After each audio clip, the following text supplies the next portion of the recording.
V kapeli svetega Eligija na Malem gradu je potekala otvoritev prenovljene razstave o Malem gradu.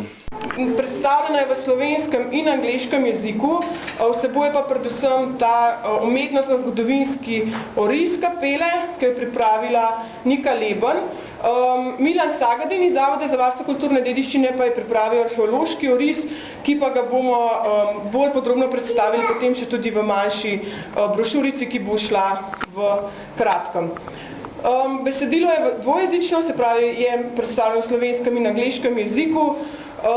Seveda Mali grad, predvsem vemo to na agenciji, ker vodimo pač tudi, v bistvu imamo to malo hišico, kjer pobiramo vstopnino, da si obiskovalci lahko gledajo naš spomenik.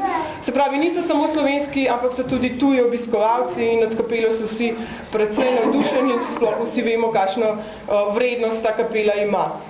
Pa je tudi slikopis, ki je pa povzet po knjigici Veronika iz Malega gradu, ki pa ga je izdala Matična knjižnica Kamnik. Tako da se hkrati zahvaljujem tudi Matični knjižnici Kamnik, da nam je posodila ta slikopis. Zakaj smo ga umestili tu? Ravno zato, da ni namenjen samo starejšim obiskovalcem oziroma tistim, ki jih bolj zanima kulturna dediščina, ampak seveda tudi tem mlajšim, ampak sem prepričana, da boste tudi starejši radi prebrali ta slikopis, ki ste ga verjetno že videli oziroma ga boste radi še enkrat ponovili. In kaj meni o razstavi predstavnik Zavoda za varstvo kulturne dediščine?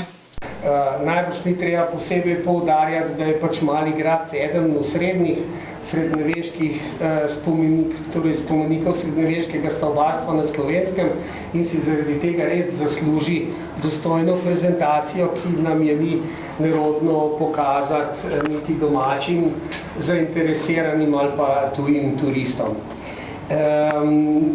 V naši stroki znamo narediti veliko stvari, znamo poiskati spomenike, če so pod zemljo, jih znamo izkopati, če so v zidovih, jih znamo tudi izluščiti, znamo jih restaurirati, znamo jih lepo pripraviti za oglede, ampak skoraj vedno nam pa zmanjka energije, časa, denarja, pa bi rekel tudi kadrov, zato da bi zadeve tudi primerno prezentirali, predstavili javnosti in popularizirali, kot se danes temu reče.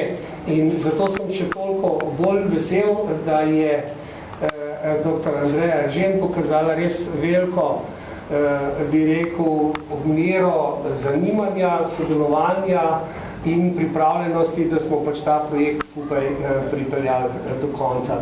Obenem bi se seveda zahvalil še enkrat svojim kolegom, dr. Milanu Sagadinu, ki je na tem gradu pustil kar 20 let svoje delovne dobe med arheološkimi izkopavanji, ki so pravzaprav prinesla rezultate, kakršne danes vidimo, ko je možno grad v celoti, torej ostanke srednjeveških utrdb v celoti prezentirati